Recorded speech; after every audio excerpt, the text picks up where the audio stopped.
Graças a Deus. Se você puder, abra comigo lá no livro de Efésios. Efésios, a epístola de Paulo aos Efésios, a igreja que estava na cidade de Éfeso, capítulo 1.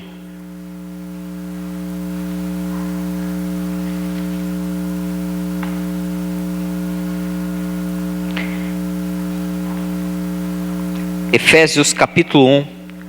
Hoje nós vamos ver justamente qual era a descrição do apóstolo Paulo para a igreja que estava em Éfeso. Se você pudesse traduzir hoje, se nós pudéssemos trazer para a nossa linguagem de hoje, podemos resumir alguns preceitos da vontade de Deus dentro dessa carta, e podemos mudar e talvez dizer, olha, essa não é a igreja dos Efésios, da igreja que está na cidade de Éfeso. Talvez essa seja a igreja que está na aldeia da Serra, entre Barueri e Santana de Parnaíba. Talvez Paulo estivesse realmente trazendo essa palavra, não somente pensando naquela igreja, mas eu creio de todo o meu coração que o Espírito Santo moveu ele a trazer essa escritura, de tal maneira que ela chegasse hoje para a nossa realidade. Se você puder, acompanhe comigo, Efésios capítulo 1, versículo 1 diz assim: Paulo, apóstolo de Cristo Jesus, pela vontade de Deus, aos santos e fiéis em Cristo Jesus que estão em Éfeso, a vocês, graça e paz da parte de Deus nosso Pai e do Senhor Jesus Cristo. Bendito seja o Deus e Pai de nosso Senhor Jesus Cristo, que nos abençoou com todas as bênçãos espirituais nas regiões celestiais em Cristo, porque Deus nos escolheu nele antes da criação do mundo, para sermos santos e irrepreensíveis em sua presença, e em amor nos predestinou para sermos adotados como filhos por meio de Jesus Cristo, conforme o bom propósito da sua vontade, para o louvor da sua gloriosa graça, a qual nos deu gratuitamente no amado. Amém? Até aí, vamos dividindo esse texto para que a gente possa compreender. A primeira coisa importante que podemos tirar desse texto, com relação à vontade de Deus que Paulo fala, o próprio apóstolo Paulo fala, é que ele, se colocando na condição de apóstolo e servo de Jesus Cristo, ele não podia fazer nada por ele mesmo. Ele é muito claro quando ele diz aqui no versículo 1, Paulo, apóstolo de Jesus Cristo, pela vontade de Deus. Olha que interessante. Quando nós, meus queridos, nós compreendemos, quando nós entendemos qual é o nosso papel em Deus, quando nós entendemos qual é o nosso papel na sociedade, quando pela vontade de Deus ela se revela até nós, e nós compreendemos exatamente o que nós temos que fazer e por que devemos fazer, tudo fica tão mais claro. O importante é que Paulo poderia ter usado de todas as prerrogativas. Para quem não sabe, o apóstolo Paulo é, sem dúvida, um dos homens mais cultos que o Novo Testamento relata. Segundo a Bíblia, diz que ele foi ensinado, ele tinha aulas particulares, como era feito antigamente no judaísmo. Ele tinha aulas particulares com um dos maiores mestres, um dos homens mais notáveis na questão do ensino bíblico daquela época. Um homem chamado Gamaliel, um mestre da lei. Diz que ele foi educado aos pés de Gamaliel. Ele foi educado, é a mesma coisa que pudesse dizer que ele foi educado de maneira individual, com aulas individuais, com aquele mais experiente, com maior titulação, com pós-doutorado na área. Era o que tinha acontecido com a vida do apóstolo Paulo. Era um homem extremamente culto, falava uma série de idiomas, não eram um, nem dois, nem três. A Bíblia vai relatando ao longo das suas viagens, que aonde ele chegava, ele se comunicava bem, fosse em aramaico, fosse em latim, fosse em hebraico, em grego, falava vários idiomas, era um homem extremamente culto, extremamente inteligente. Com relação à riqueza, então nem se fala. A Bíblia relata que Paulo nasceu numa família muito nobre, por isso tinha todos os recursos para ser ensinado aos pés de Gamaliel. E, mais ainda, lembre-se que naquela época, toda a cidade, não somente a cidade de Jerusalém, mas todo o povo, toda aquela grande região, era dominada militarmente pelo Império Romano. Ou seja, quem não é cidadão romano, automaticamente é escravo, é dominado. E Paulo por todos os títulos da sua família, ainda era considerado cidadão romano. Era um dos poucos que não era escravo. E aí eu acho muito interessante quando Paulo fala, através das suas cartas, que olha, eu me fiz de escravo para com os escravos. Eu me fiz de tolo para com os tolos. Ele queria dizer que ele abria mão de todos os seus recursos, de toda a sua inteligência, todo o seu conhecimento, todos os seus diplomas. Certa vez ele foi até mais agressivo, quando ele falou, olha, todos esses diplomas, todo esse dinheiro, toda essa fama que eu tenho, eu considero como esterco, perto da grandeza de servir a Jesus Cristo. Ele era até radical. E uma coisa ele poderia fazer, ele poderia se gabar. Ele poderia esnobar e dizer, olha, está vendo tudo que Deus me fez ser? E ele diz, não. Ele dá apenas uma descrição, entre todas as características dele, entre cidadão, entre dinheiro, entre poder, entre conhecimento, ele fala, sou apenas um apóstolo de Jesus Cristo e segundo a vontade de Deus. Quem você é segundo a vontade de Deus? É uma pergunta meio complicada para se responder de primeira, mas eu te pergunto nessa manhã, pense nisso, quem você é segundo a vontade de Deus? Eu não estou perguntando quem você é hoje, quem você é agora. Eu acho tão interessante quando às vezes nós encontramos algumas pessoas. Recentemente eu encontrei um colega muito antigo, de época de colégio ainda, e ele perguntou, o que você faz da vida? É uma pergunta tão óbvia, né? O que você faz? É óbvio que na nossa sociedade, a gente sabe que a pessoa está perguntando com relação à profissão. Qual é a sua profissão? Mas você já percebeu quantas e quantas pessoas associam a sua profissão com quem você é? Eu te pergunto, quem você é? E aí você responde, eu sou tal coisa. É isso que você é? Será que a nossa profissão define quem nós somos? A nossa profissão define nosso caráter? Será que a nossa profissão define nossos sentimentos? Será que a nossa profissão define exatamente os nossos desejos para com a nossa família? Muitas vezes não. Muitas vezes não. Alguém pode ser, por exemplo, um policial, pode trabalhar como policial. E aí eu pergunto, quem é você? E o cara responde, sou um policial. Isso é você? Ou isso é o que você faz? Ou isso é o que você realmente trabalha, talvez até não gostando do que faça, somente para trazer o recurso para dentro da tua casa? Precisamos entender quem nós somos. Parece uma pergunta óbvia, mas eu estou perguntando para vocês nessa manhã, que você medite nisso. Paulo diz, segundo a vontade de Deus, eu sou apóstolo de Jesus Cristo. Apóstolo não de títulos, cargos, como virou essa bagunça aí fora, que a gente vê. Bagunça mesmo, né? É um tal de apóstolo para cá, apóstolo para lá, bispo para cá, cada um se sobe no monte diácono e desce apóstolo, porque Deus ungiu. É uma farra do boi, para não falar outra coisa. Não estou falando desse apostolado falso, desse apostolado hipócrita, que busca hierarquizar e colocar um título como se fosse melhor do que outros. Apóstolo no sentido de servo, aquele que serve a Jesus Cristo, aquele que vai e que leva a mensagem de Jesus Cristo. Isso é o verdadeiro significado de apóstolo. O enviado, essa é a tradução literal da palavra apóstolo, enviado por Jesus Cristo para levar a sua palavra. E Paulo dizia, pela vontade de Deus, eu sou um apóstolo. E você, pela vontade de Deus, quem você é? O que Deus te chamou a fazer? Outro dia eu ouvi nós estávamos nosso pequeno grupo na casa, e uma das irmãs falou um negócio que me chamou muita atenção, eu achei aquilo maravilhoso.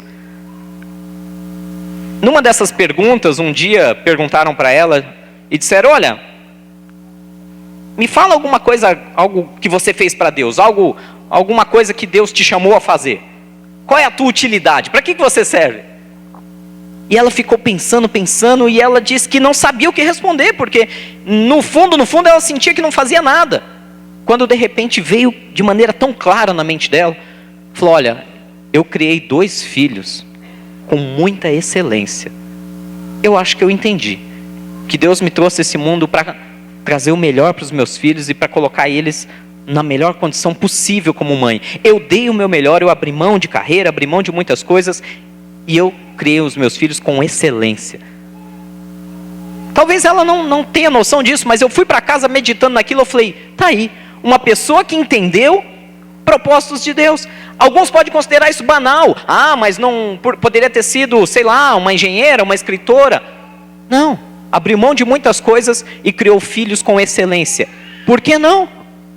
Por que não? Se tivéssemos pessoas que entendessem isso com mais propriedade, pais, eu não estou falando só de mãe não é a mulher só que tem que abrir mão de carreira, nada disso. Se tivéssemos pais hoje, que abrissem mão das horas extras para poder ficar um pouco mais com seus filhos. Não, mas eu preciso mais do recurso para trazer tal coisa. Não, você precisa dar a excelência ao seu filho, inclusive do seu tempo. Tem pessoas que já estão entendendo o que são em Deus.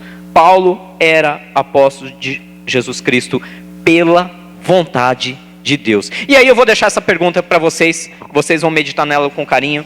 Pela vontade de Deus, qual é a vontade de Deus para a sua vida? Já pensou nisso? O que Deus espera de você? O que Deus gostaria que você fosse?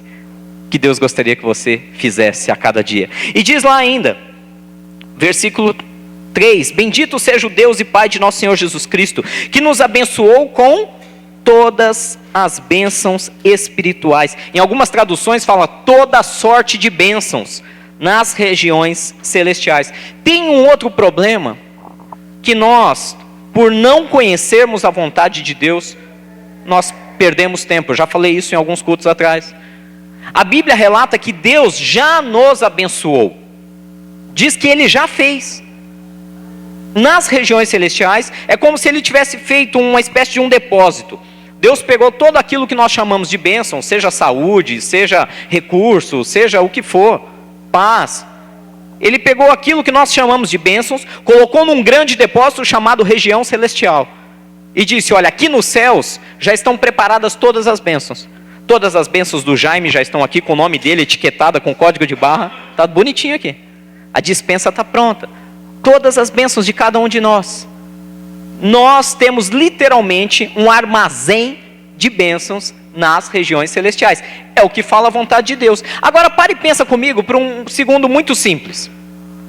Faz um raciocínio muito simples comigo. Se Deus preparou todo um arsenal chamado de bênçãos nas regiões celestiais, e já preparou para cada um de vocês, qual é a intenção dele? Para que Deus prepararia um lugar, um armazém de bênçãos com o seu nome, se não fosse para te abençoar?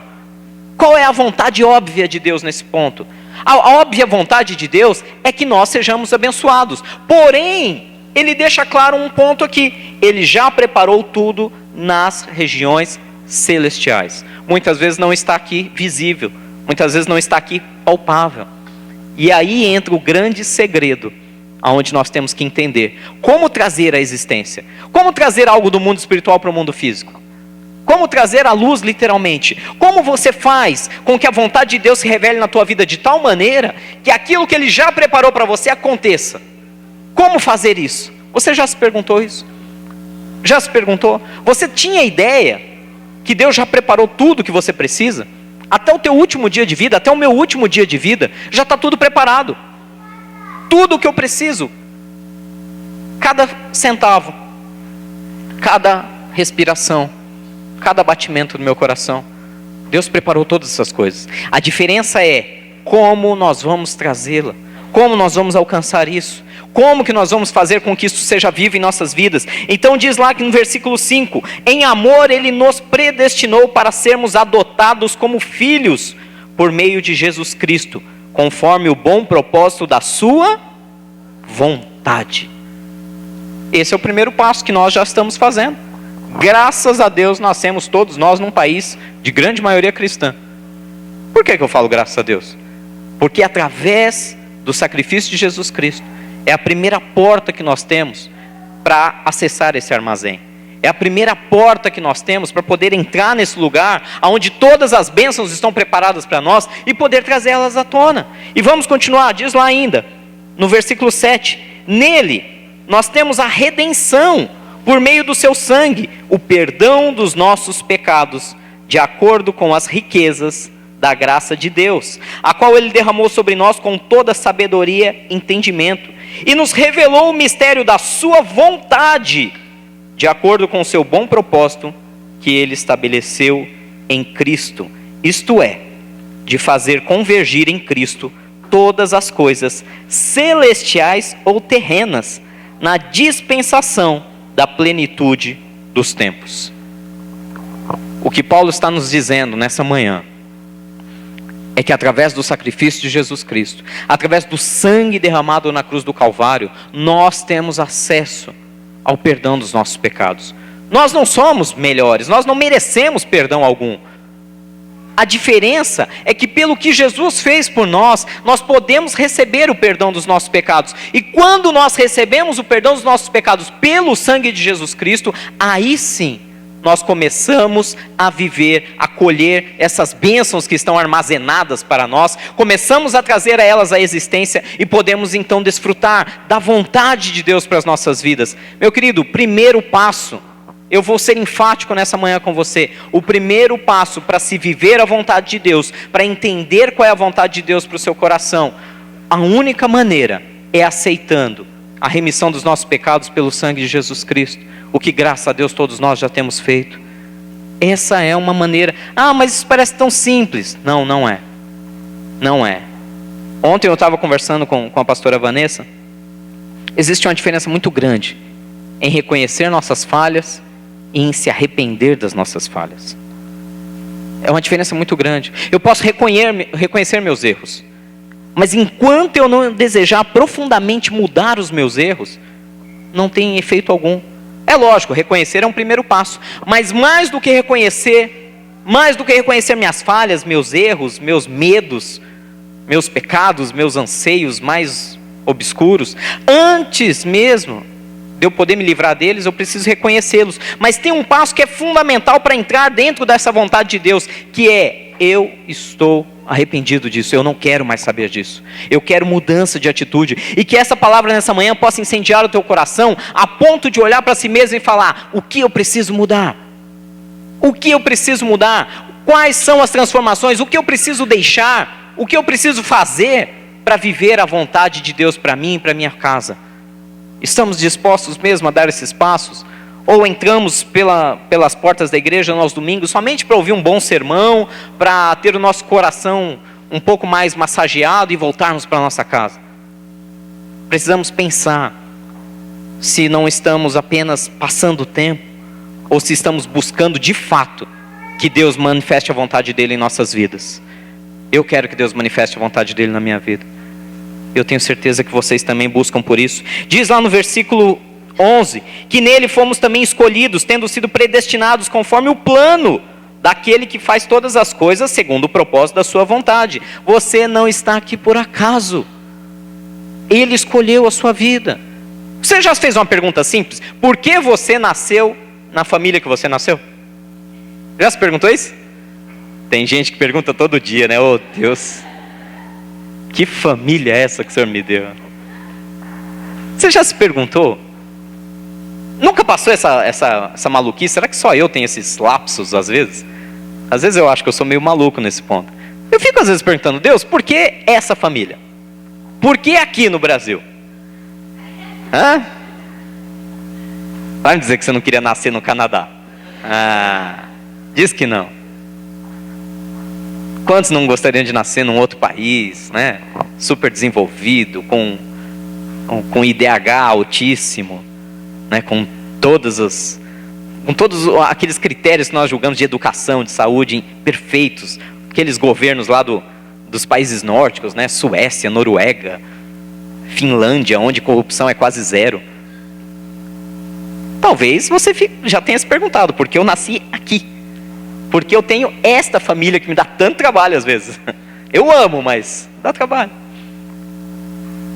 Tem um propósito, sabia disso? Você sabia disso? Tem um propósito? Tem um porquê? Tem um porquê. Eu me perguntava muito para Deus: Deus, por que o Senhor me fez tão pequenininho? Puxa vida, minha mãe não podia ter pelo menos 1,70, Deus. Você vai me dar uma mãe de 1,5 m? 1,5 m, pasme você, minha mãe tem 1,5 m. Isso porque você não viu a mãe dela, minha avó, que tem 1,46. Uma gracinha. Amo minha avó, amo de paixão.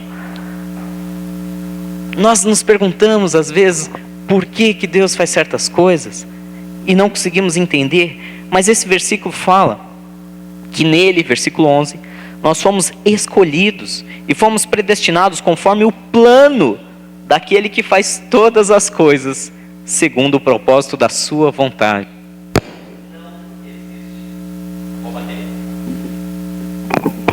Não existe coincidências para Deus.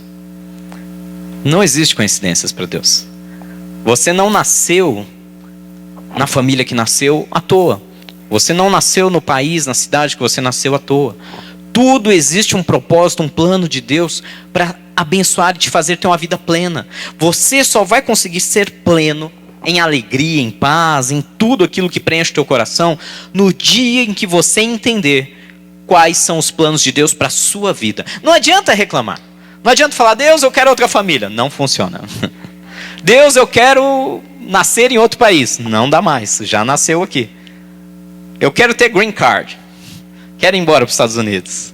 Você até pode ir, pode até trabalhar, mas vai ter que pagar um alto preço para ter o green card e poder ser um cidadão americano. Vai ter que pagar um preço alto para viver num país da Europa. Você pode. Só que talvez você não seja pleno se você não conseguir entender o porquê você estar aqui hoje. Porquê você tem a família que tem, porquê tem a esposa que tem, os filhos que tem, os pais que tem. Porquê está sentado hoje nessa cadeira dentro de uma igreja. Porque existe um plano de Deus. E enquanto você não entender qual é. E eu vou voltar a dizer uma coisa que eu disse algumas semanas atrás. O plano de Deus ele não é uniforme. Ele é diferente com cada um. O plano de Deus para mim talvez seja completamente diferente da trajetória que Ele vai ter com cada um de vocês. Cada um tem que achar o seu caminho em Deus. Cada um de vocês precisa encontrar a sua trajetória. O que Deus quer de você, aonde Deus quer te levar. E talvez você não entenda isso hoje, mas eu te dou a minha palavra, por experiência própria. Você só será pleno o dia que estiver no centro da vontade de Deus para a sua vida. No que Ele planejou para você, para a sua família, para as suas condições. É a única maneira. Se você continuar comigo, diz lá no versículo 12: a fim de que nós, os que primeiro esperamos em Cristo, sejamos para o louvor da sua glória. Ele espera que nós o adoremos. Ele espera que a nossa vida seja um motivo de louvor à glória dele. Que a nossa vida seja tão satisfeita, tão plena, tão boa. E quando eu falo boa, não é só regalia, dinheiro, nada disso. Mas que o teu coração seja tão cheio de alegria e paz, que as pessoas que olham ao redor falam, olha, glórias sejam dadas ao nome do Senhor. Porque olha que dá gosto de ver essa pessoa andando no propósito da vontade de Deus. Versículo 13, quando vocês ouviram e creram na palavra da verdade, o evangelho que os salvou, vocês foram selados em Cristo com o Espírito Santo da promessa, que é a garantia da nossa herança, até a redenção daqueles que pertencem a Deus para o louvor da sua glória. E por essa razão, versículo 15, desde que ouvi falar da fé que vocês têm no Senhor Jesus e do amor que demonstram para com todos os santos, não deixo de dar graças por vocês, mencionando-os em minhas orações. Peço que o Deus de nosso Senhor Jesus Cristo, o glorioso Pai, lhes dê espírito de sabedoria e de revelação, no pleno conhecimento dele. Oro também para que os olhos do coração de vocês sejam iluminados, a fim de que vocês conheçam a esperança para a qual ele os chamou, e as riquezas da gloriosa herança dele nos santos, e a incomparável grandeza do seu poder para conosco, os que cremos, conforme a atuação da sua poderosa força. O que Paulo está dizendo é, resumindo em poucas palavras, eu oro para que vocês conheçam a Deus plenamente. Eu oro para que vocês entendam o projeto dele para suas vidas. Eu clamo a Deus para que ele se revele com tanto poder e força para cada um de vocês individualmente, que vocês não tenham mais dúvida do que ele sonhou para vocês. Gente, com todo respeito, não tem uma vida mais triste do que aquela em que a gente acorda por obrigação, trabalha por obrigação, volta para casa por obrigação e vai dormir porque o corpo não aguenta mais. Não tem uma vida mais triste do que isso. De todo o meu coração eu ouso dizer hoje para vocês, libertem-se se vocês vivem uma vida de alguma maneira dessa forma. Libertem-se. Libertem-se de uma vida sem propósitos. Libertem-se de uma vida que passa, que os dias vão voando, que as folhas do calendário vão caindo e você, mais um ano passou e eu não fiz nada.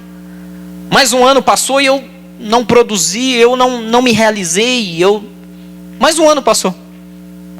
Não permitam que o tempo seja senhor de vocês. Não sejam escravos do relógio, não sejam escravos da rotina, não sejam escravos das contas que têm a vencer, não sejam escravos abrindo mão de tempos preciosos com suas famílias, com pessoas que vocês amam, para tentar, não, eu preciso alcançar mais. Não sejam escravos. Entendam qual é o projeto de Deus para a tua vida. Parem um minuto, parem a correria, fechem-se, tranquem numa porta, desliguem os celulares por um instante e façam essa oração sincera. Deus, qual é o seu projeto para a minha vida? Porque se a nossa vida for simplesmente empurrar um dia após o outro, e quando você vai ver, os anos passaram. Gente, eu preciso confessar uma coisa para vocês. Eu falo isso sempre para minha esposa, ela é minha testemunha. Eu tenho muito medo de ficar velho. É sério. Muito medo, vocês não têm ideia. Eu já pedi perdão para Deus muitas vezes disso, mas o medo volta. Eu tenho medo. Sabe por quê? Não é o medo da idade em si. Eu tenho medo de me tornar aqueles velhinhos que não têm mobilidade, sabe? Sabe aquele velhinho que... Eu vou dar um exemplo triste para vocês. Num dos locais onde eu trabalho, sempre quando eu estou chegando, eu vejo um velhinho sentado próximo da onde eu trabalho, cerca de uns 3 quarteirões.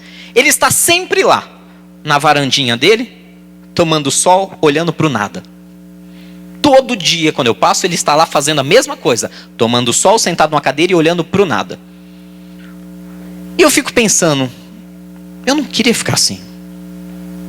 Eu não queria... E assim, ele, honestamente falando, minha avó que tem 94 anos e é super ativa, deve ser muito mais velha que ele. Sim, minha avózinha, aquela de 1,46 m, ela tem 94 anos e é super ativa. Muito ativa. Lava, cozinha, passa. É uma maravilha. E ai de você se tentar lavar a louça dela. Você apanha. Mesmo sendo neto, crescido, se você tentar lavar a louça dela, você apanha. Ela bate, ela tira a cinta e bate e fala, a louça é minha, lavo eu. Eu tenho medo de passar o tempo e eu olhar para trás e falar, o que eu fiz da minha vida? Vocês estão começando a me entender? Qual é o medo que eu tenho da velhice? Não é da idade em si. É o medo de olhar para trás e falar, e o que eu gerei? O que eu produzi? Que legado eu deixei? Eu completei a carreira? O apóstolo Paulo, que nós estamos falando dele, como ele entendeu esse projeto da vontade de Deus, no final da vida dele, ele fala o seguinte, eu quero poder chegar diante de Deus e dizer, Senhor, completei a carreira que me foi proposta. Combati o bom combate e guardei a fé. Eu quero, assim como o apóstolo Paulo, poder chegar no final da minha vida e dizer, eu completei a carreira.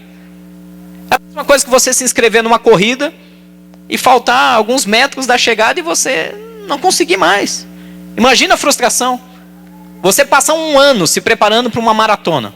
42,2 quilômetros. Uau! Passa um ano se preparando. E você finalmente vai correr a maratona. Só que quando estão faltando justamente os 200 metros finais, já se foram 42 quilômetros, faltando 200 metros, acabam as suas forças e você cai de joelhos e não completa a prova. Já imaginou que frustração? Tenta trazer isso para a sua vida.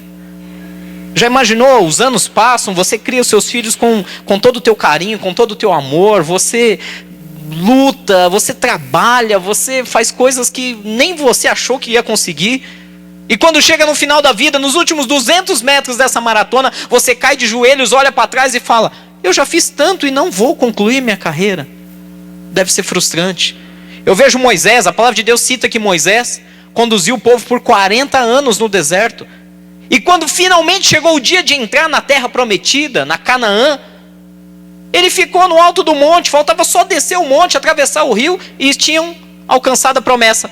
Diz a palavra que ali, do alto do monte, só ele contemplou e ali ele morreu. Ele não entrou na promessa. Ele não concluiu a carreira. Josué, que foi o seu sucessor, A Bíblia também relata que Deus fez muitas promessas. E no final da vida de Josué, Deus puxou a orelha dele e disse: olha, você não concluiu o projeto que eu tinha para a sua vida. Não deixa, volto a dizer, não deixa um dia após o outro empurrar e decidir o que você faz ou não faz. Pare um pouco. Se precisar, tire um retiro. Faça um retiro seu, pessoal. Estava brincando com o irmão essa semana, nem que esse retiro seja de 10 minutos trancado no banheiro da empresa, para ninguém te amolar. Você precisa às vezes parar um pouco.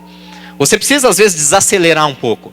Parar, ficar a sós com Deus e perguntar: Deus, eu estou realmente cumprindo o meu propósito? Ou eu estou empurrando um dia após o outro? Eu sou realizado? Eu estou indo para o objetivo? Ou eu estou apenas gastando tempo que não vai me levar a lugar nenhum? Conselho de amigo eu dou para vocês nessa manhã. Se alguma coisa está desviando vocês do seu maior projeto de vida, daquilo que Deus sonhou de maneira tão linda para vocês, se algum medo, alguma angústia, um vício, qualquer coisa esteja te prendendo, pare, pense, faça um voto com Deus, abra mão disso, deixa isso para trás. Não deixe que a sua carreira não seja cumprida por causa de poucos passos. Continuando aqui para a gente encerrar. Diz aqui, versículo 20, que esse poder ele exerceu em Cristo, ressuscitando-o dos mortos e fazendo-o assentar-se à sua direita nas regiões celestiais, muito acima de todo governo e autoridade, poder e domínio, e de todo nome que se possa mencionar, não apenas nessa era, mas também na que há de vir. Deus colocou todas as coisas debaixo dos seus pés, e o designou cabeça de todas as coisas para a igreja, que é o seu corpo, a plenitude daquele que enche todas as coisas em toda e em qualquer circunstância. Algo que eu preciso terminar falando com vocês. Talvez você pense: puxa, pastor, eu tenho um plano, eu tenho um projeto, eu até sei do que Deus tem para a minha vida, porém eu não tenho recurso, eu não tenho tempo, eu não nasci no lugar certo, na condição certa. Talvez você esteja olhando para as suas limitações hoje, ou a falta de habilidades que talvez você tenha em lidar com algumas circunstâncias, na família, sei lá onde for. Talvez você está olhando hoje para os limitadores da vontade de Deus para a tua vida. E eu te aconselho de todo o meu coração, não olhe para o que limita você de viver o sonho de Deus. Porque essa mesma palavra diz na sequência que Deus exaltou o Jesus Cristo, nosso Senhor, de tal maneira que colocou todas as coisas debaixo dos seus pés. Todo o domínio, todo o principado, toda a potestade. Ou seja, todas as coisas estão sujeitas aos pés de Jesus Cristo. E aonde nós aprendemos com isso? Que se nós temos limitações hoje, se nós temos problemas hoje que nos impedem de viver a vontade de Deus plena, é muito simples. Senhor, Tu és maior do que essas limitações. Deus, o Senhor é muito mais poderoso. Se eu não consigo, Ele pode fazer sucumbir todos esses problemas, esses medos. Se nós levarmos a Ele, diz que todas as coisas convergem para Ele. Deus preparou um plano de tal maneira que todas as circunstâncias da minha vida, da sua vida, elas convergissem para Jesus Cristo, de tal maneira que Jesus dissesse: problema que está limitando o Rogério, debaixo dos meus pés a partir de agora. Limitações, faltas de habilidades, falta de recurso, nada disso pode impedir o plano de Deus para a tua vida. Se você compreender que Ele é poderoso, Ele, o próprio Senhor Jesus, recebeu aqui, de acordo com essa palavra de Paulo, todo o poder e autoridade para anular tudo aquilo que te impede de viver uma vida plena. Você está me entendendo nessa manhã? Tudo pode estar sujeito a Jesus. Ah, mas é que o meu pai, o meu irmão, é a minha saúde. Tudo pode ser transformado em Jesus. Tudo. Gente, eu já vi cada coisa ser transformada. Tudo. Eu já vi pessoas mudarem de ideia. Eu já vi clima mudar. Eu já vi economia de um país mudar. Eu já vi cada coisa mudar quando nós clamamos a Ele e quando a vontade dEle prevalece. Talvez o que está faltando é eu e você sermos o canal dessa vontade dEle. Talvez não, eu tenho convicção. Deus quer revelar a vontade dele nas nossas vidas. Porém, se nós não pararmos um minuto para entendê-la, compreendê-la e colocá-la em prática para que ele possa atuar através de nós, nós não vamos viver. Nós não vamos viver a plenitude de Deus. Vou voltar à primeira pergunta para encerrar. Quem é você, segundo a vontade de Deus? O que ele planejou para você? Qual é a vontade de Deus para a sua vida? Volto a dizer, por favor, não se limite a dizer uma profissão. Não se limite a dar um cargo, um título. Quem é você segundo a vontade de Deus? Isso inclui toda a tua essência. Como é o teu coração? É inclinado para o mal ou não? É inclinado para a corrupção ou não? Nós criticamos tanto a corrupção, é lógico, com razão. Mas se nós não entendermos que se estivéssemos no lugar dele hoje, no lugar dos governantes hoje, talvez faríamos a mesma coisa. Certa vez eu ouvi uma pergunta: você é honesto porque você é honesto? Ou você é honesto porque nunca teve oportunidade de não ser? E eu fiquei na dúvida, falei, não sei, nunca tive oportunidade de não ser. É verdade. É verdade. Eu guardo princípios, mas também nunca ninguém abriu uma mala de 1 milhão na minha frente e falou, toma, isso é seu. É lógico que eu estou cada dia mais preparando meu coração para que mesmo que isso aconteça um dia, eu não venha cair nessa armadilha. Eu estou lutando para continuar sendo honesto a cada dia. Tem pessoas que não, eu sou honesto, mas na hora que abre a mala, mudei de ideia. Eu era honesto até agora. Sim, gente, o ser humano é assim. Precisamos ser transparentes. Não sabemos. Agora, você conhece a si mesmo, você sabe das suas limitações. Você sabe que talvez podendo ser tentado por tal coisa, você tem que lutar contra isso. Por isso eu estou perguntando, quem você é segundo a vontade de Deus? Não quem você é agora, não só os teus sonhos, mas o que Deus planejou para você. Uma vez eu vi uma pregação muito estranha. O pregador começou perguntando, o que você quer que escreva na sua lápide? Falei, uau, que motivacional. O que eu quero que escreva no meu túmulo? Eu ainda pensei, né, aquela resposta bem cheio do Espírito Santo. Não vou para o túmulo, Jesus volta antes. Mas é uma pergunta interessante. Como nós gostaríamos de ser lembrados? Eu gostaria muito de ser lembrado, eu não tenho ideia ainda da plenitude da vontade de Deus para a minha vida. Mas eu gostaria muito de ser lembrado como aquele que combateu o bom combate, concluiu a corrida e que guardou a fé. Pense nisso com carinho. Nós encerramos esse tema aqui hoje sobre a vontade de Deus. Pega esse texto, leva ele para casa, mastiga ele no bom sentido, com mais vontade.